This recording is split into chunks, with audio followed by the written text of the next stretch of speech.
Welcome to Team Futurism. Today I'm interviewing Johnson Riggs, a sci-fi author and satirist who recently released the new novel Pandemonia. He also writes a Substack, Underground Designs.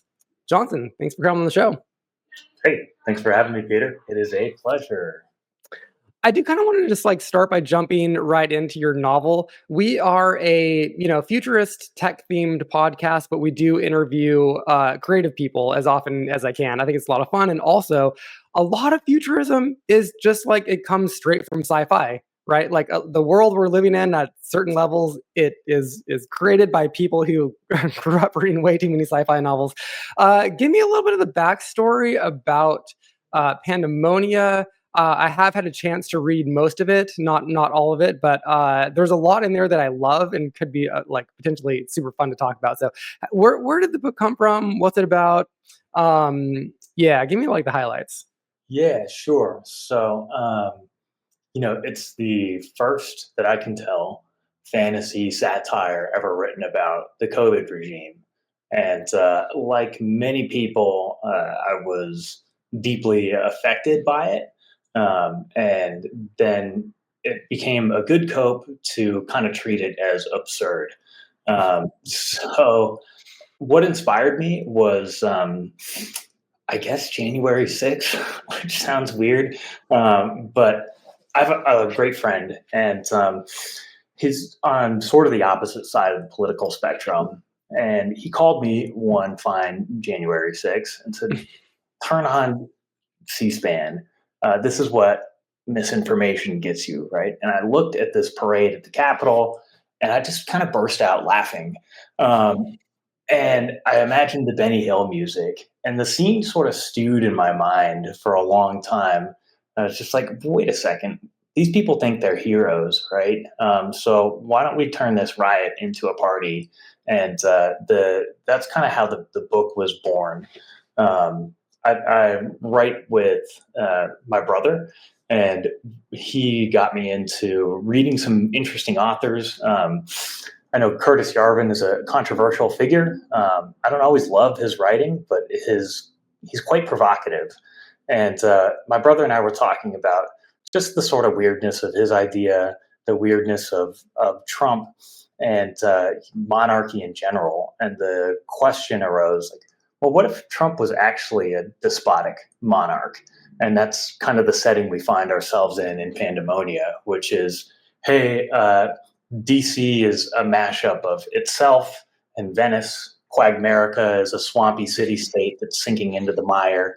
And I've kind of threaded in all these conspiracy theories surrounding COVID and like some wacky Alex Jones stuff, ancient aliens, things like that to, I don't know, create a weird little world that, unlike conspiracy theories in our world, there's a hero involved, right? So that's the other wrinkle is conspiracy theories are all about sort of insidious forces of evil enslaving humanity. And it's like, well, they're fun to think about, but you know, can't we add a hero to that to fight against the forces of evil arrayed against us?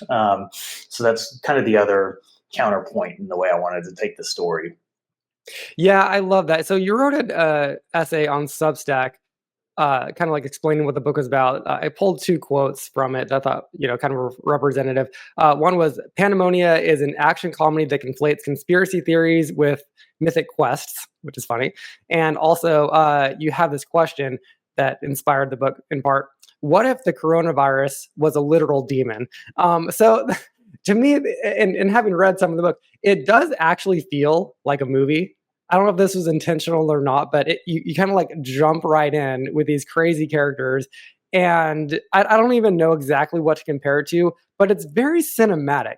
Was there anything in terms of the style or, the structure of it that inspired you? Were you inspired by any absurdist comedies or yeah, I'm curious, structurally and stylistically, how you were inspired to write this? Yeah, so that's a good question. Yeah, I would agree that the book, the cinematography of the book is kind of film like. The plot kind of unfolds like a video game, and I'm deeply inspired by Japanese RPGs. So you take like the beginning of Final Fantasy VI, right? It's cinematic, and there's the graphics of the time. I think it came out in 95, 94. But mechs trudging through the snow, to credit to all the people who created this game, which is a classic. So that's how I kind of set the stage for the opening scene, which is okay, kitschy kind of Solid Snake sort of action, and then subsequently the MacGuffins, they're hunting 3 magic relics to seal the demon and save the realm. It's just like, well, that's kind of how Zelda games unfold. So it was a good structure in my mind, a good framework for me to build the story around. You're having fun with a lot of conspiracy theories in the book. And we're at this weird time in history where, because of the internet and now also because of AI, it's almost hard to tell conspiracy theories apart from reality. And reality, on the one hand, is crazy. And Right. then on the other hand, like, conspiracies are more and more believable just because of the way that they hit us through like social media. What is your like actual unironic take of like the potential danger of conspiracy theories in the modern world? I love how your book makes fun of them, and like it's very like kitschy and mocking of the situation, but it's reads to me as very a dark comedy situation, because conspiracy theories are so like they're the underbelly of like potentially they could bring so much harm to society or something like this, right? Yeah, what's your take on conspiracy theories? So a lot of them turned out to be true, right? See, that's the problem. I know that's Yeah, I actually have this book by this guy Connor Boyack, who's I think he's a Mormon libertarian guy, but he writes this series called The Tuttle Twins, which I haven't Hmm. read that properly. But then he also wrote a book called True Conspiracies, and it's written for teenagers, details about things like MK Ultra and things like Project Fast and Furious, right? Recent gun running under the Obama administration to cartels, and like, yeah. So sometimes these turn out to be true. Now there's so much smoke and noise out there that people tend to believe crazy things. In fact, I'll fall on my sword here, and for a couple of days, I damn near completely believed that there were like feral Haitians eating dogs and cats in the streets of Ohio. And it's just like, okay, that's good. That's good to know that we're all susceptible to it, right? They're a form of marketing, I think. And one way to give marketing even more power over your life is to deny that it does, right? The people who say advertising doesn't work on me tend to be the most susceptible to it. This is the problem for creative people, is that, you know, on one hand, like, reality has actually become more unbelievable than fiction, but also we've a lot of people say that we're like post parody, like you can't parody the Trump administration, right? So you kind of like did like you parodied the Trump administration and like this weird time in history. It's the thing that people say can't be done anymore. What's your take on like the like parody being dead? Yeah, well, so you take the late night hosts who were kind of tearing their hair out, right? And Stephen Colbert, who I grew up loving, thought he was brilliant. A lot of what he has done recently, it's the term's called clapter, right? It's not really laughing. It's just like, I agree with that. And Oh yeah, yeah. that's not funny, right? So one, if you're going to parody something, you should have a little bit of familiar empathy and understanding of it. And that doesn't mean like, I wouldn't necessarily call myself a MAGA fanboy. But, I'm parodying Trump, aka in my book, King Rex Mackinac, his excellence of the ovum orifice. And it's just like, yeah, how could we make this guy even more bombast, filthy, but also put him on an arc himself, which is sort of the hope for your characters as the ambivalent ones maybe grow a little bit, evil's punished, that kind of thing. And that's sort of why it's fantasy, is that everything wraps up in a tidy little bow.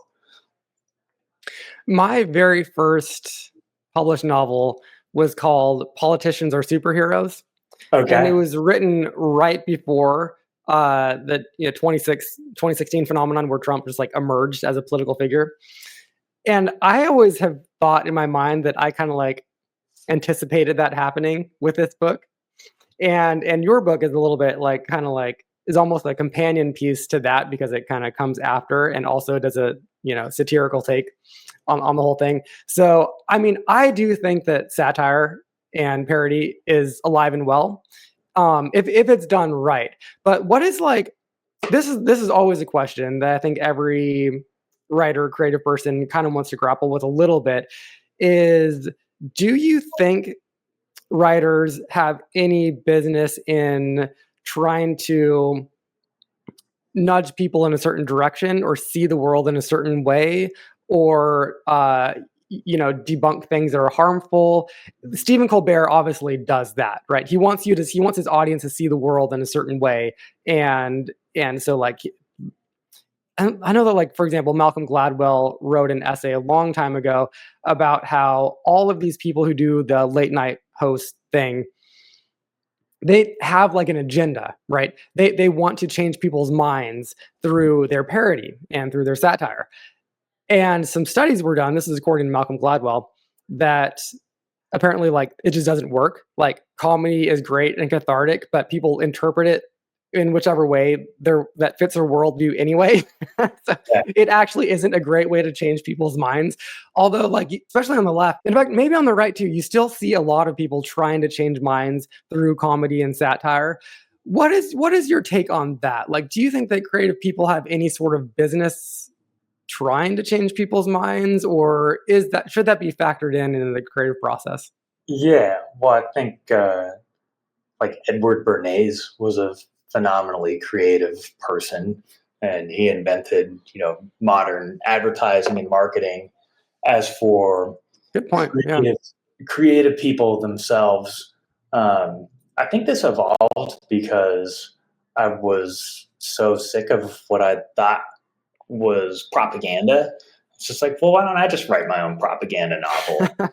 And it's it was just like, oh, wait a second, this can actually be, it can have the subtext in there, but I want everybody to be able to enjoy it, right? And I am punching in all directions.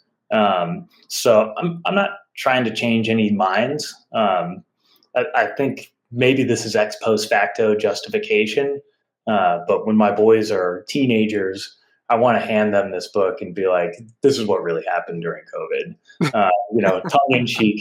Um, but yeah, I think that's a good question. Like, um, there's a lot of people who say, that's a no to have artistic intent be to have some sort of political influence. But at the same time, there's other people who say, like, well, all art is some sort of form of propaganda, right? It's either religious or state run or whatever. And just having the resources, spare time, whatever, to create something that's not directly either like seeking food or seeking reproduction. Um, I don't know. It's like pro humanity propaganda, whichever way you split it. So um, that's kind of a muddy answer, but if there's really good propagandists making art that's good, like go for it.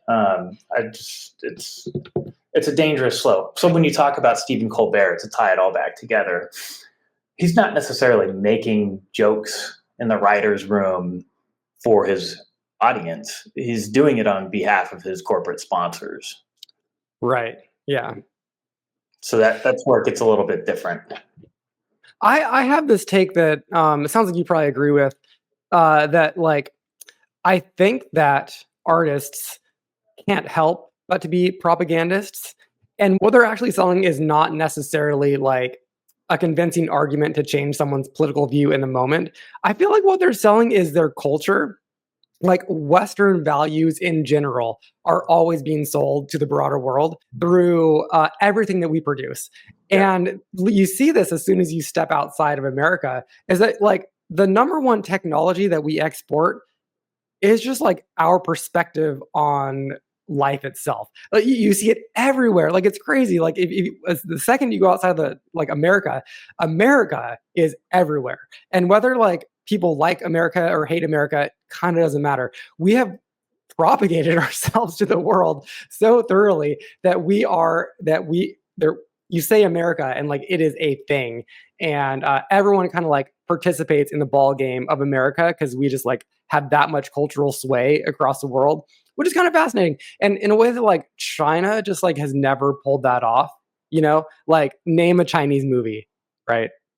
I can't. Like I can name tons of Japanese movies. I can name tons of shit from like Japanese culture, but for whatever reason, I don't know, man. Like China has not like done that propagation thing, and like a lot of countries haven't. Like certain rare countries have that ability, and America is like the champion of that. So that's like our number one technological export is just like our culture through the stories we tell, etc. What do you think of that? Is that too strong? No, I'll tell you what, on the flip side, if the CCP wanted to build a golden statue of Jackie Chan here in America, I'd be all for it because that guy rules. Uh, but yeah, he's just one of their, cultural exports, of which they had many, right? It's the oldest, somewhat contiguous civilization on Earth. Yeah. But you're right. It's been a very, looking at my map right there, confined geographic influence, unlike some of the European empires. I mean, we're living under the biggest empire ever created, and it's not even close, especially in the age of mass media. So, yeah, it makes me a little bit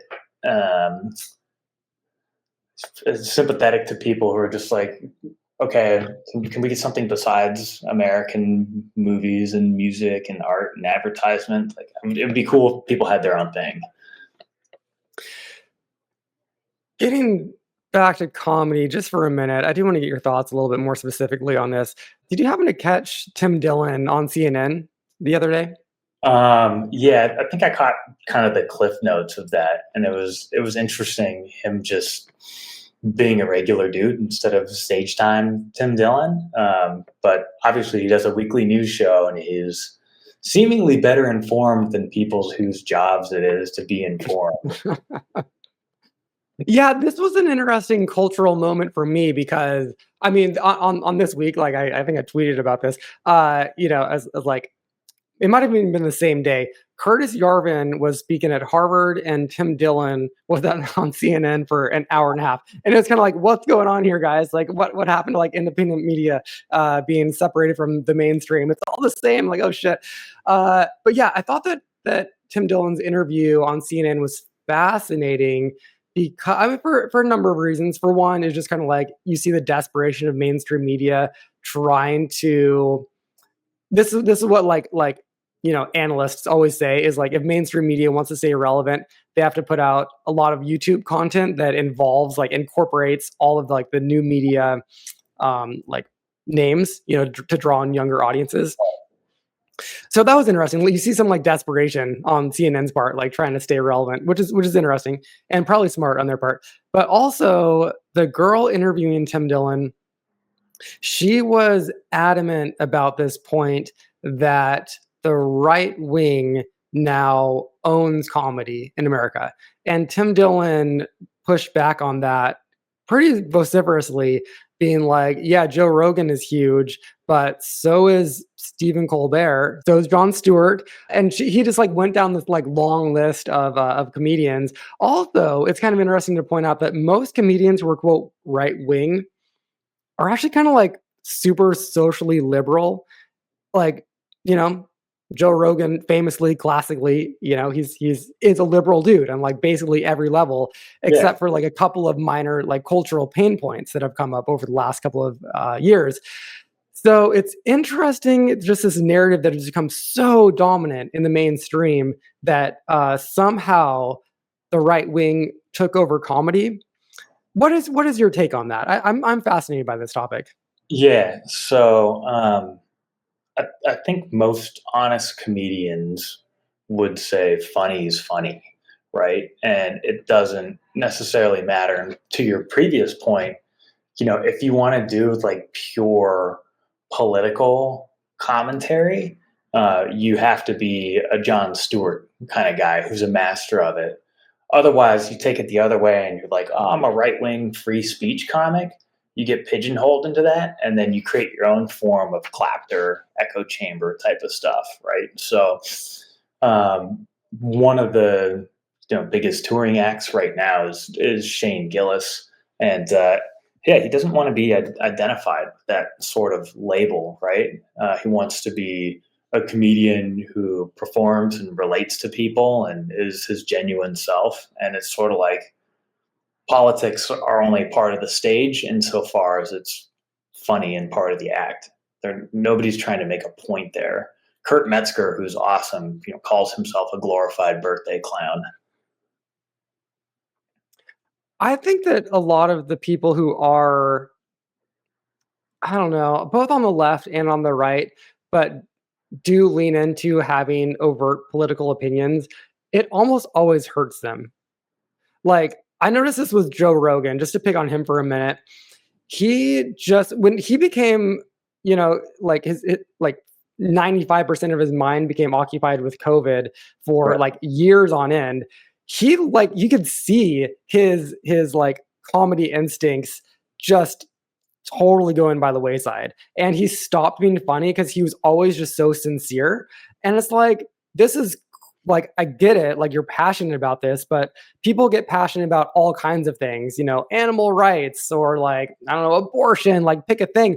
And the second people get sincere and like lean in that hard to a serious topic, man, I don't know. Like it hurts their ability to be funny. And Joe Rogan, at least to me, like literally stopped being a humorous figure at all, and he was just kind of like the opposite of a woke scold. Like, you know what I mean? And so Yeah. I did not like that version of Joe Rogan. I think he's kind of starting to come out of it, but a lot of people were like that. I don't know. It's been a weird last few years. Yeah. Well, there's a lot of ways to take that. I think Rogan is a phenomenally talented and hardworking guy. Just not in stand up. So it's I kind of agree. makes I've it seen him live before. It was not that funny. He was right. wasted actually, which was hilarious. So like it was funny, but his jokes are not that good. Well, look, I mean, having been there myself, it's really hard. I did stand up for about 3 years, and you have to be prepared to fail a lot and Mhm. then go rock bottom and fail more to be successful. And you're doing open mics Tuesday at a midnight for 6 other comics who have already heard your stuff before. So it's a pretty brutal world, and guys who get to do it professionally are super lucky. Actually, one of Rogan's differentiators in that was his work ethic and Yeah, technology adoption. He was one of the first comedians to own a cell phone, and so he was always available. interesting. He was like, pick up spots wherever he was. So yeah, I mean, hats off to him. Who put in the work and found a hack. One of the funniest guys to me right now is Ryan Long. Do you know him? Oh yeah, Canadian I guy. ki Yeah, kind of the same thing. I feel like technology has helped him because he's great for doing short clips.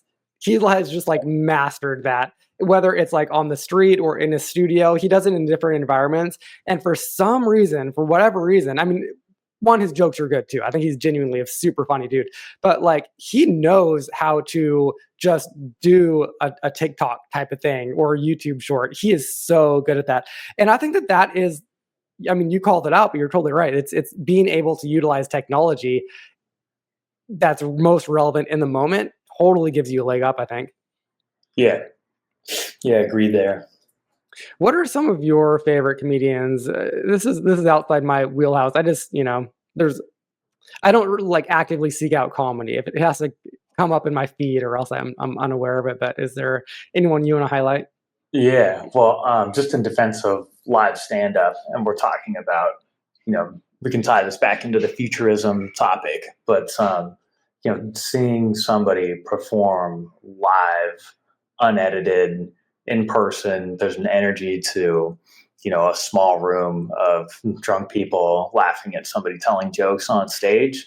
When it's good, it's really good. I had the opportunity to see Norm Macdonald live a couple years ago before he died, and just phenomenal. And he sort of shambled on stage like he forgot that he had a comedy show that night. And just 40 years of hard work made it seem effortless. So he's definitely up there. I remember my dad showing me like old Steve Martin stuff, playing the albums, and his old stuff from the '70s. It's just completely wacky and fun.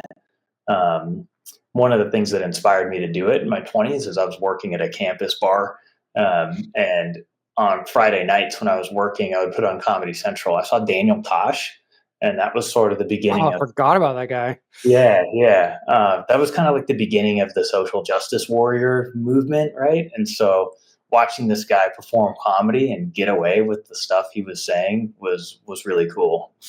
Is he still around, Daniel Tosh? I haven't heard that name in years. Yeah, I would have to look it up to tell you the truth. I know he's been very successful, and some guys like him or Dimitri Martin will hit that and then disappear for a little bit, work on something else, be out of the spotlight. So who knows? What do you think is the future of comedy? This is the question I'm very curious about, and maybe to ramble about it for a second here. So, you and I are mutual friends with Rachel Haywire, who actually set us up, and she did the cover for your book, which is super cool. She is very adamant. She's also like a futurist, and I know her through like the transhumanist world back in the day. But she's very adamant about bringing people offline and into real world spaces. And this is something where I think that you're totally right. Comedy thrives on this because there is an energy to a room that you just like cannot put on a screen. It's just not possible. And at its best, comedy is, I mean, I literally have laughed the most in my entire life being in a physical location, listening to live comedy. It does do something to you. And like alcohol helps too, of course, but like Yeah. it's a real thing. And so this is why I think that you're right that comedy probably at its best will be an offline phenomenon, like even as deep into the future as we possibly go. But what is your take on how important it is to maintain art that is not just like online, or do you think that that's maybe overvalued? No, I mean, comedians tried Zoom comedies or comedy sets, right? And it just didn't work. Nobody wanted to pay for it. Um, even watching something that's been filmed at a theater doesn't capture it, because I've actually been to like the Comedy Cellar in New York and seen people working on something for a special, and the difference between seeing it there live in that room versus the simulacra of the filmed special, like they'll get a less punchy laugh or just didn't tell it exactly right that night. So yeah, it's just not quite as good. As for like other forms of media, there's so much out there that is completely fake, fabricated. I'm confident that there's folks on Substack who are just using ChatGPT to write and rewrite essays on Yes. how to grow your letter, how to grow your newsletter, make $1,000 in one day type of stuff. And there's going to be a fair amount of people who continue to consume things like that, or fake videos, fake images. The up and coming generations are just going to be like, why are you watching, social media? That's for old people. That's for millennials. Like, it's all bullshit. I'm out here in nature, where I can't be fooled. So have you heard of the gray goo apocalypse? No. So it's one of those like philosophy of technology thought experiments where, okay, like let's say there's a self-replicating nanobot, and one day it decides that the greatest good out of utility is to create as many things out of itself as it can. This is also called like the paperclip apocalypse. So AI decides that everything should be made paperclips, and bends its will to just make a world of paper clips, destroying everything else in the process. By extension, a lot of the content you see online, unless you're like a good curator of it, is just going to be sort of, I hate using the word slop because I think it's overused these days, but you know, it's pure simulacra, it's meaninless, and the only way to validate if something's real or not is if like I'm evaluating it in the real world. Blockchain might solve some of this to like, hey, timestamp this, here's my ID and social credit score saying like I'm an actual physical being in this video.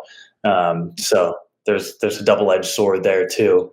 But yeah, that's a lot. I guess in addition to the gray goo apocalypse, the other thing that you and I do that we're not aware of, this is a bit of pop psychology, is when you meet somebody for the first time and shake their hand, within a minute of meeting, it's said, somebody will unconsciously, they'll touch their eye or their nose. And the theory behind that is they're getting the smell of the other person on them. So that's kind of the new Turing test, right? Now that an LLM can pass the Turing test and pass itself off as a human, they don't pass the smell test because they're not embodied. They don't smell like anything. Interesting. I have never heard that. Is fascinating. Okay, well, I want to challenge this a little bit. Sure. I'm going to share my screen, and I want you to tell me that this is not funny. Okay. Okay. I'm laughing already. You've put the vibe out there. Maybe you have or haven't seen this, but give this a watch for a second. Tell me this is not funny. Yeah, it's great. Okay, so for folks just listening, we're watching a clip that has been all over my Twitter feed today, and it is cats, like AI, doing Olympic diving.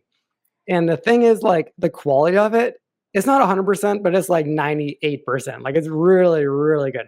And it's just funny. And the thing about this, like, by any definition, this is like AI slop.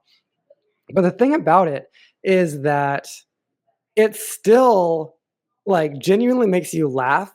And for that to happen, it's doing the same thing in your brain chemical wise that being in person watching great human comedy is doing. It's the same like neurons, like like at some level it kind of doesn't matter for the effect that this is just literal AI slop. What is your take on this? Like, we're at 2025.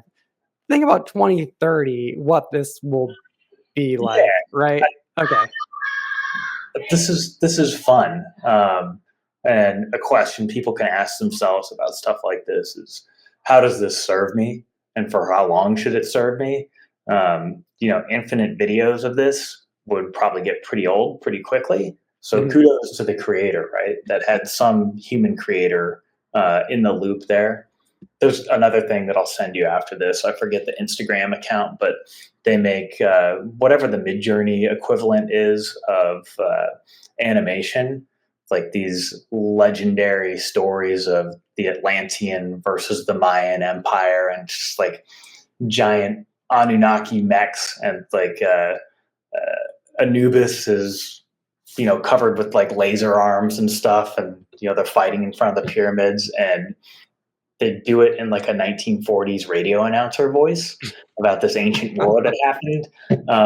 Fantastic, right? And it's like, I don't care that somebody used prompts to make that. Like, they locked in a visual style. It probably took them hundreds of different tries to like get this thing in there. And it's something like I haven't taken the time to be able to do. So they're just equipping themselves with some new tools that are very cool, very entertaining. So yeah, that actually is kind of part of it. Like, somebody had the idea to do this, and that person, that's funny. Like, to have that idea and to roll with it, That's funny. And I appreciate that. Like I couldn't have made that. I actually have one more I want to share with you because this also was pretty funny. This has been all over my Twitter today too. Let's just watch like a minute of this. Okay.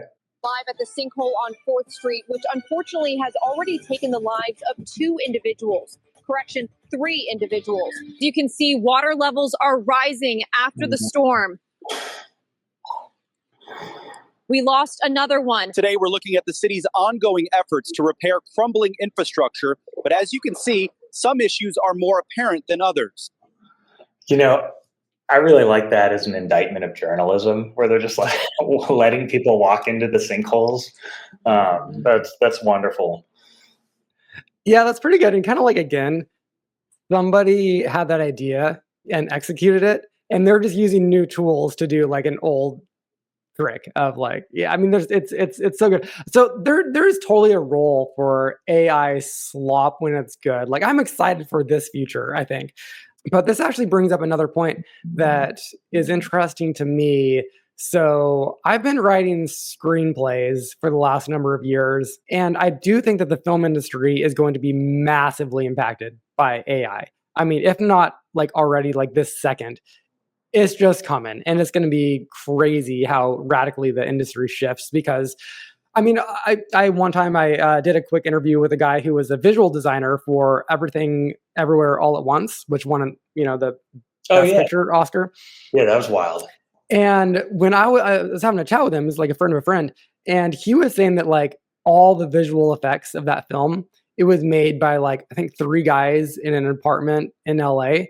And if that movie had been made just a couple of years earlier, it would have been like they would have needed hundreds of people in a warehouse like to do those visual effects. And it was 3 dudes in an apartment. Like that already is like we're there where we are in a brave new world where technology is it's just a paintbrush, and you can just like paint with it like effortlessly, create shit that's like magical. So I have this vision that I'm excited about to take all of my screenplays that will never be made, because I've sold a couple, I've had a little bit of minor success. I made a film with my buddy for fun that's like out there. But like, I don't have any illusion that my big budget films that, just the price tag on them would be large. No illusions about them ever being made. But hey, like I can probably make them myself in a couple of years just by using the right tools, like AI tools, and just have it made, and I'll just do it on my laptop, and my screenplay will be a film. I'm genuinely excited about this because like I think that's just kind of tight, and I see almost no downside because this thing's just gonna sit on my laptop anyway. It's not gonna be ever hit the world unless I do something with it, and this is me potentially doing something with it. So yeah, what are your thoughts about that? And relevant to your book, I could see your book being turned into like some goofy movie, and maybe like 20 people see it or whatever, but that's better than nobody seeing it. And I don't know, like, yeah, what are your thoughts about that? Yeah. So, a couple of thoughts. I think that's awesome to, hey, dust off your screenplays, throw them in, a visual LLM or something. So 2 of my favorite movies are Clerks and the movie Haggard. Haggard was a Bam Margera movie from 2003. Actually wrote an essay about it, but it's like peak Jackass era, really shitty rom-com. But him and his friends, made it for $100,000, and looks like they had a lot of fun doing it. It was a cult classic. Same with Clerks, but like those movies are low budget found art, and there's no science fiction or fantasy elements in them. They're not doing any time travel or fighting monsters or anything like that. So how many creators are going to be able to unlock something really cool by employing stuff like that? The other, this isn't $1 million idea for you or me, but why can't old celebrities now license their image for creators, and just like you can put Bruce Campbell in your own movie for $10 and use his digital avatar, right? Oh, you're so right. Yeah. Maybe a potentially lucrative area of copyright law now too, because like you're seeing deep fakes of celebrities anyway. Mhm. But if you want to use them for commercial purposes, like, hey, look, you don't even have to show up. I'm just going to take you from 1993 and put you in this movie. It's like, okay, just pay the licensing fee. Yeah, I could really see a world where at some point in the next decade, it becomes completely indistinguishable whether you're watching something that was made by people or made just by AI. I think that that just seems totally inevitable to me. But I do think that there will be always an interest in human-made art, whether that's film or books or anything. I just think that it's probably become a niche thing, I imagine. But I mean, I do think that to pivot a little bit back to our original conversation, I do think that we will see a renaissance in art forms that are human in person, and those will just become way more relevant and important for us and valuable, I think. There's this new form of art that I only recently became aware of, and I never remember the name, so this is not helpful. But it's this thing where, yeah, I got to look up the name. But so right now, as the example that I read about, you can go downtown LA to a shady looking hotel, knock on the door, you're led up some stairs to a random hotel room, and then you like open the door and there's like some chairs set out right there in front of the bed, and you sit down in the chairs, and then like two girls come in lingerie, and they end up like having this whole like dramatic scene, and they like have sex with each other, and there this is like this whole thing right there in front of you, and it's a play, like you're watching a play in a hotel room, and you're just like a member of an audience. And I could see that. I've talked about this before on this channel, but like I could see that becoming a totally exciting new form of art if it's done right, where you just maybe you're led to like a lakefront, or you go to different places and then you watch art happen in front of you, and then it's like a magical experience, and then you disperse and you just like experience something, and now your view of the world has changed at some level in the way that like art that you watch in your laptop screen can't do for you. I'm excited about that sort of a thing too, in addition to comedy that's live and anything else that's live. I think that the fact that AI is so good, it might open up new avenues for real art to take place. Yeah, you reminded me a little bit of Bill Murray's The Man Who Knew Too Little, Oh, I where don't know that. he gets set up with a service, which is like a murder mystery theater, but it's like a spy kind of thing that takes him all around London. But he shows up at the wrong place and gets involved with like a real espionage ring, Oh, and that's doesn't know great. his life's actually in danger, and he thinks it's a show the whole time, and it's phenomenal. I gotta look Phenomenal. that up. That sounds Yeah. great. Okay, for the last segment here, I want to pivot back to something that's more maybe just like pertinent to like real life, because this is fun. So you mentioned Curtis Yarvin at the top of the show. This is a character I'm genuinely fascinated by, and I know that he's like extraordinarily offensive to certain people. Like I have friends who are just kind of like, "Oh my god, like don't say that name," or you know what I mean, like that sort of thing. He has Right. that reaction for certain people, but to me, I don't know. I think that this is a time when we maybe actually should be starting to rethink how governments are structured, because yet again, like AI is going to massively impact how governments run, the like whether or not voting matters, whether or not the wisdom of the masses is something we should care about when AI just like gives us a better answer than the masses give us as an answer.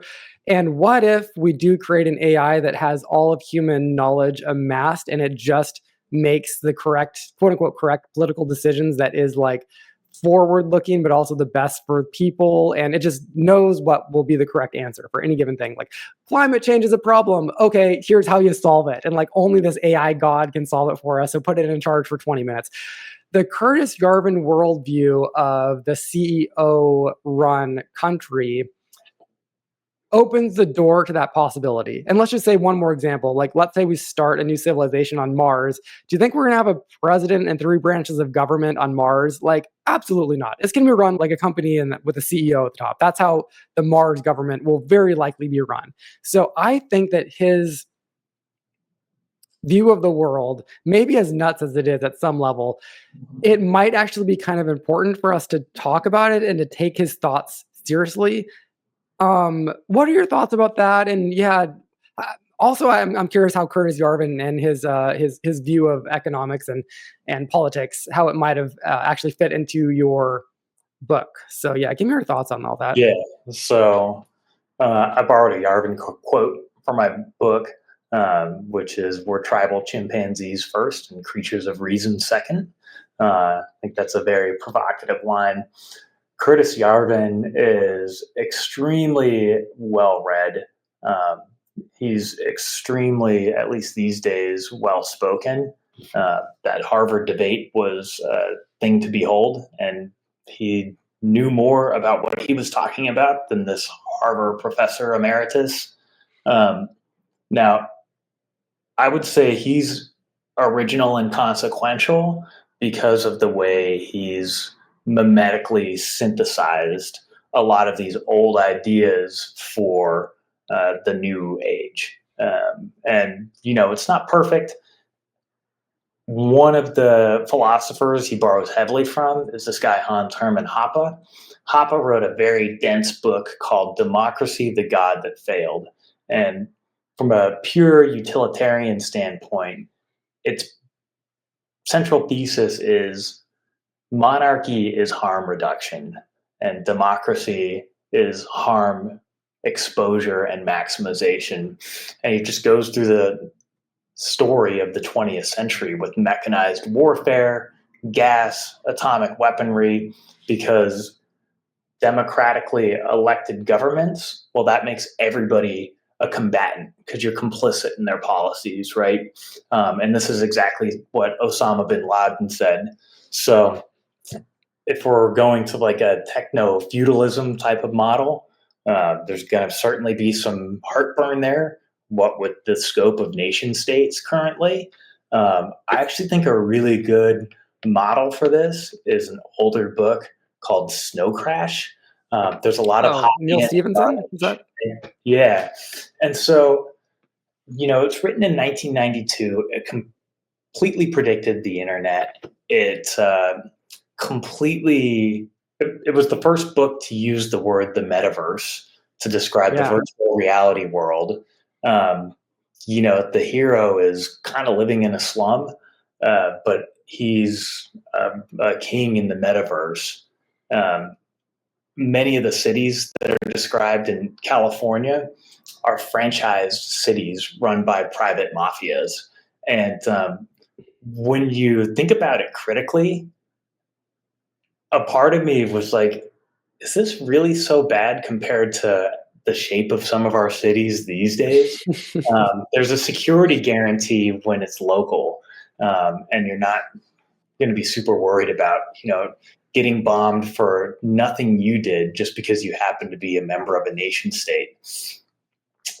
Anyway, that's a bit of a weak argument and probably opened up a whole can of worms in your mind. But net of it is, if you have listeners out there who are disgusted with Yarvin, or I can see why. I can totally see why. He's a provocateur, but I think his ideas have to be truly reckoned with rather than just people shutting them out, because he's done his homework.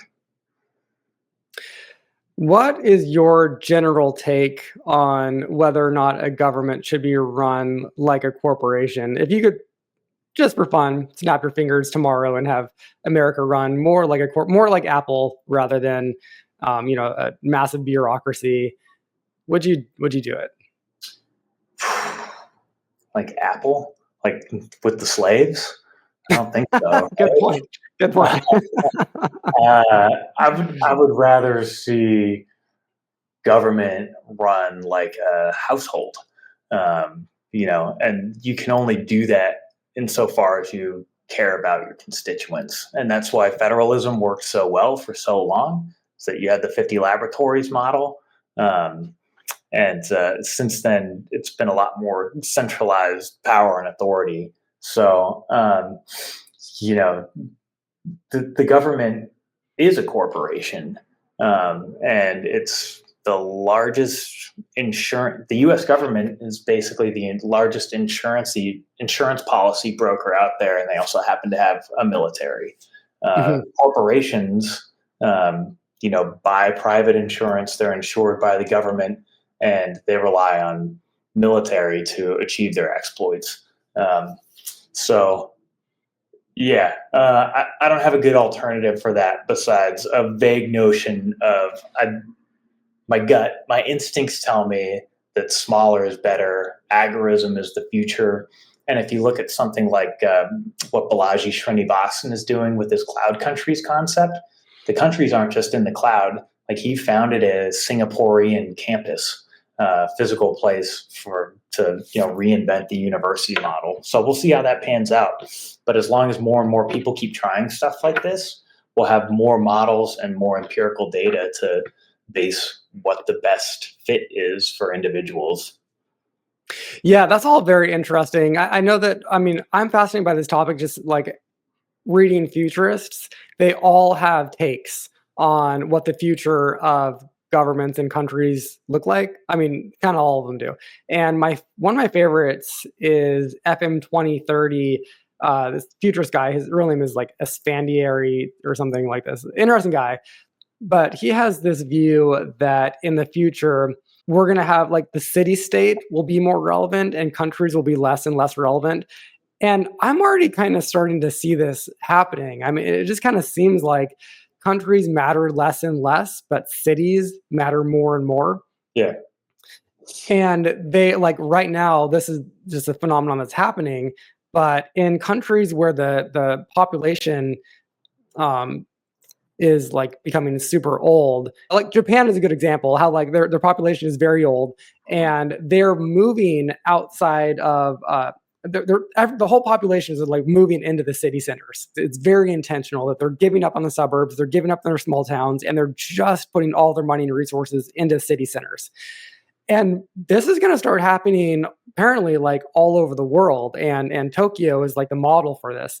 So I could see all of a sudden Japan, the country, doesn't matter too much anymore, but Tokyo, the mega city, matters hugely, right? And if you start doing this around the globe, that could be very interesting. And you would probably want to run those mega cities in a different way than you would from the traditional country situation that we've been doing. So I think that like Srinivasan's view of this is maybe also like maybe at this moment misled, but like it's interesting to have that in conversation. Same like the Yarvin view.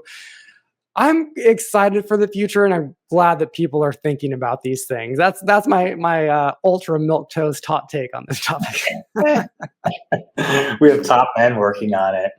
Look, as top weirdos at least, which is good. Yeah. Mega City 1 from Judge Dredd. I would be willing to entertain Neo Tokyo from Ghost in the Shell. Oh yeah. Yeah. The references they're all out there. Hey, well, I've got to run. This was a fascinating conversation.